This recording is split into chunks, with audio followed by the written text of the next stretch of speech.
There is a container of Parmesan sitting in roughly 9 out of 10 American kitchens right now.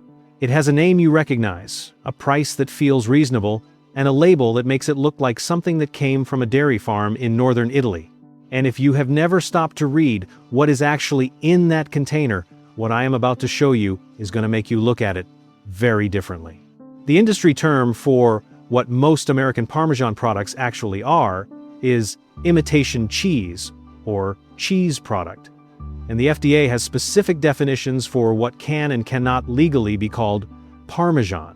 Those definitions exist because, without them, manufacturers can and do replace real-aged cheese with fillers, anti-caking agents, and cellulose powder in quantities that would make an actual Italian cheesemaker put the container down and walk away. I have spent years going through ingredient lists, FDA enforcement actions, and lab analyses on products like these, so you do not have to stand in the dairy aisle trying to decode a label while someone is waiting behind you with a cart full of frozen dinners. What we are doing today is going through 7 Parmesan brands you should not be buying, ranked from bad to genuinely alarming, and then 2 brands that are actually worth your money. If you buy Parmesan even once a month, this video is going to save you from paying for something that is not what it claims to be. Stay with me, because the brand at the end of the bad list is one that almost everyone in this country has in their kitchen right now, and what is in that container is not what you think.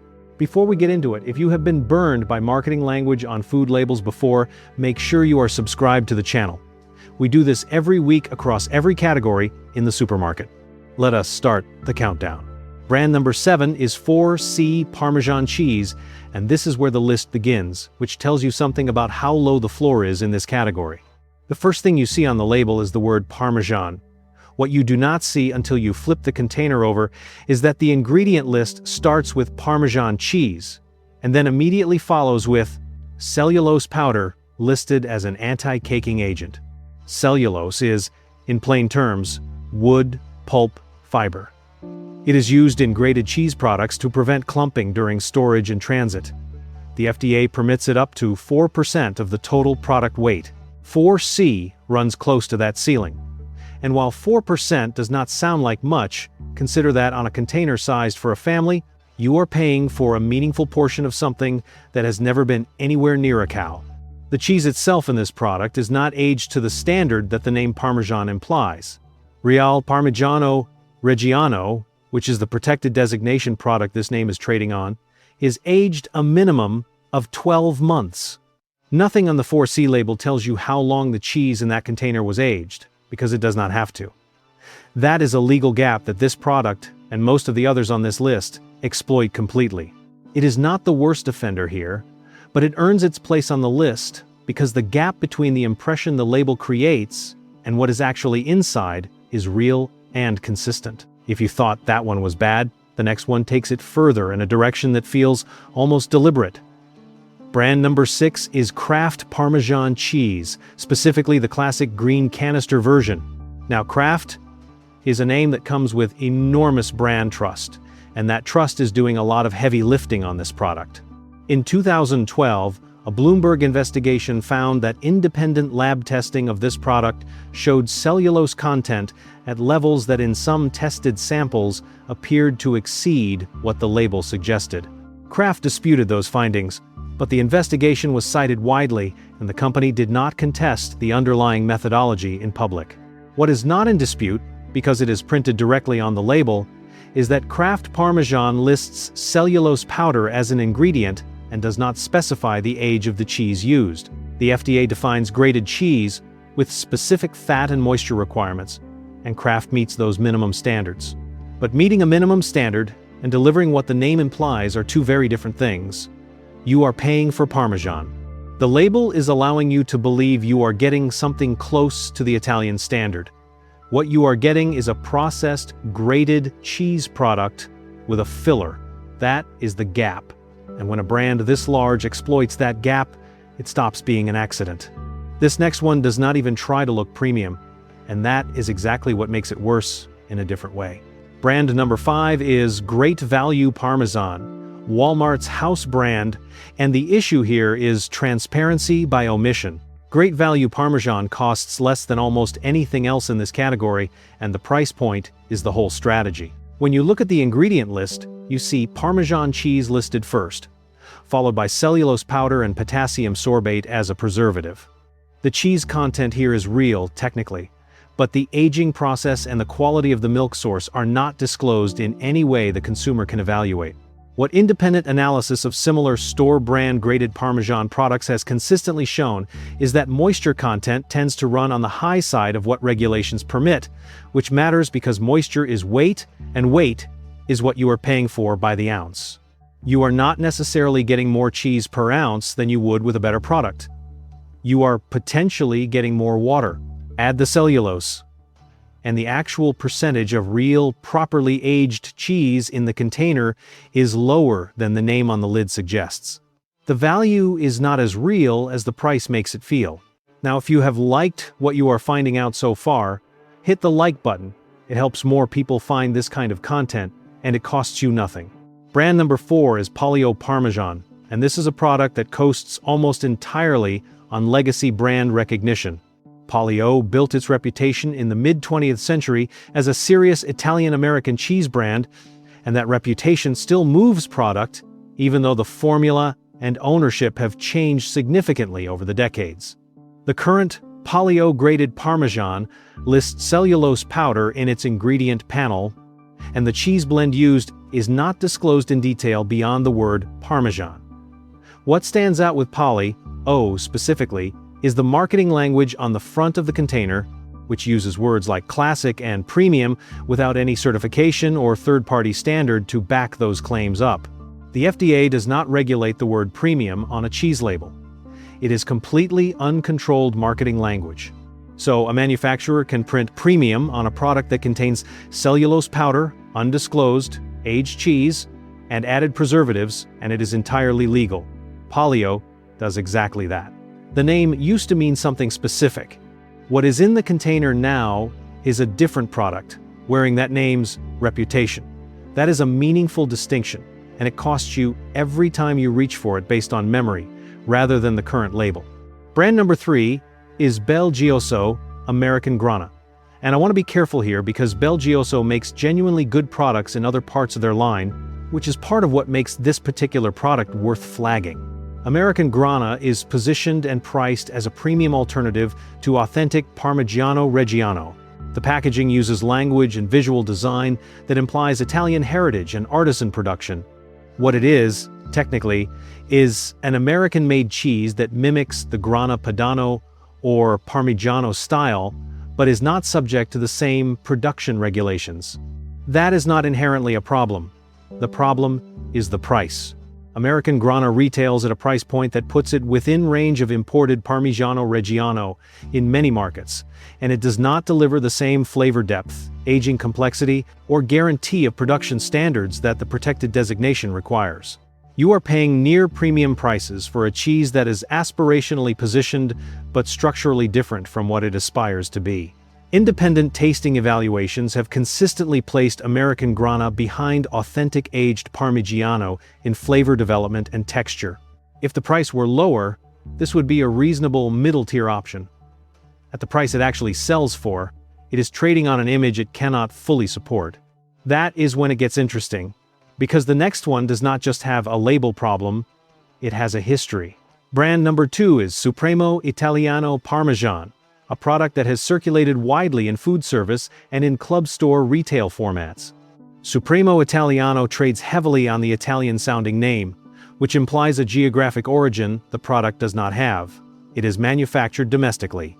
The ingredient panel lists cellulose powder as an anti-caking agent without specifying its proportion, and the cheese blend used is described only as Parmesan cheese, with no disclosure of aging, duration, or milk source. What makes Supremo Italiano notable in the context of this list is the scale at which it moves through institutional and club store channels, meaning that when this product underdelivers, it underdelivers to a very large number of households at once. The gap between the name on the label and what the product actually is, a domestic grated cheese product with fillers, no meaningful aging disclosure, and a name engineered to imply Italian provenance, is wide enough that it borders on brand design as misdirection.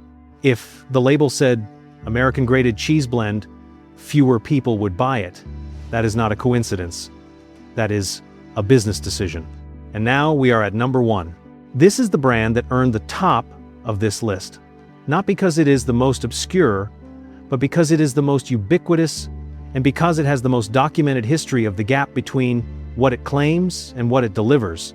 The brand is Castle Cheese Incorporated's 100% Real Parmesan, and I need you to understand that this is not a hypothetical or a gray area. In 2016, the United States Department of Justice charged the owner of Castle Cheese Incorporated with adulteration of Parmesan cheese. The investigation, which involved the FDA and federal prosecutors, found that the company was selling Parmesan that contained no actual Parmesan at all in some tested samples. The product contained cheaper cheeses such as cheddar and Swiss, along with cellulose filler. The owner pleaded guilty to a federal charge of introducing adulterated food into interstate commerce. The company went out of business as a result of the prosecution. What makes this the number 1 entry is not just the severity of what happened, it is the name. The product was called 100% Real Parmesan. That name was on the label. That name was a lie, documented in a federal criminal proceeding. And products distributed under that label, or by distributors who sourced from Castle Cheese, made their way into grocery stores, food service operations, and restaurant supply chains across the country before anyone caught it. The FDA and DOJ case is a matter of public record. The Bloomberg investigation that initially surfaced this case is widely cited. This is not speculation. This is what was in the container while the label said 100% real, so that is the bad list. 7 brands, 7 different versions of the same core problem. A label that implies one thing and a container that delivers something else. Now, let us talk about what is actually worth buying. The first brand that actually earns its place on the shelf is Whole Foods 365 Parmesan Wedge, and I want to draw a clear line here between the 365 graded canister products and the wedge format specifically. The wedge format matters because it eliminates the anti-caking problem by design. A wedge of Parmesan has no cellulose powder in it because there is nothing to prevent from clumping. What you are buying is a block of cheese, and you can evaluate it directly. The 365 wedge is made from pasteurized part-skim milk with no additional fillers, no artificial preservatives, and no cellulose. The ingredient list is Parmesan cheese, salt, enzymes. That is it.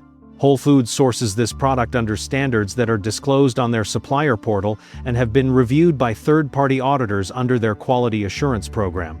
The aging on this product is disclosed as a minimum of 10 months, which does not reach the 12-month floor of authentic Parmigiano Reggiano, but is meaningfully longer than anything else in this tier. The flavor is noticeably sharper and more complex than any of the canisters on the bad list. The trade-off is that you have to grade it yourself, and it costs more per ounce than a canister. That is the honest anti-sell. This option requires a grater and a few extra minutes. If you are willing to do that, it is genuinely a different product.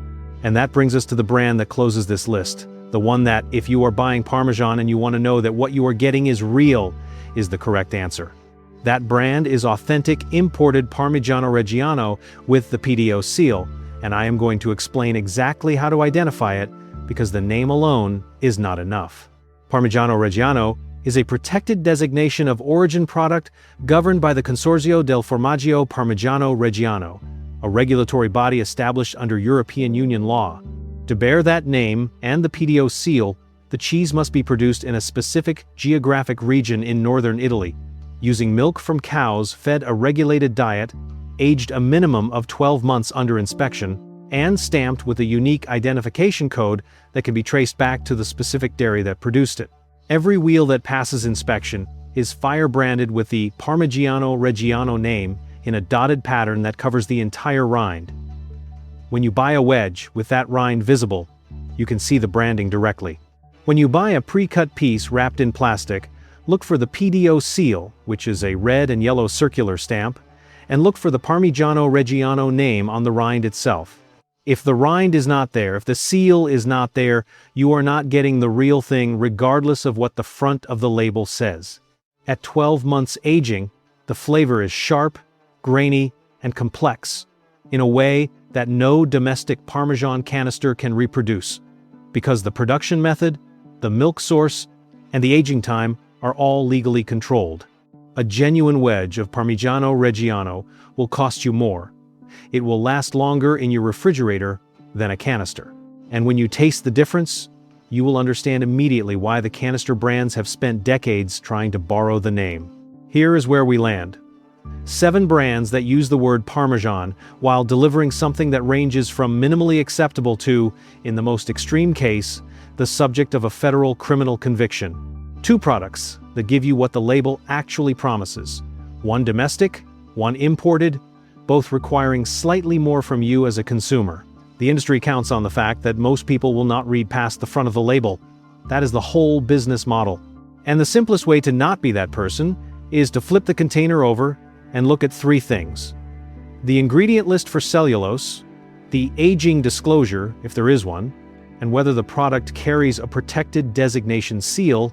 If someone in your life buys Parmesan every week without looking at the back of the label, send this to them. Drop a comment below and tell me which brand you are switching away from first. I read those, and the answers are always more interesting than people expect. Make sure you are subscribed to the channel so you do not miss the next one. We go through a new category every week, and the gap between what the label says and what is actually inside is almost never as small as the packaging wants you to believe. Read the label, not just the ad. I'll see you in the next one.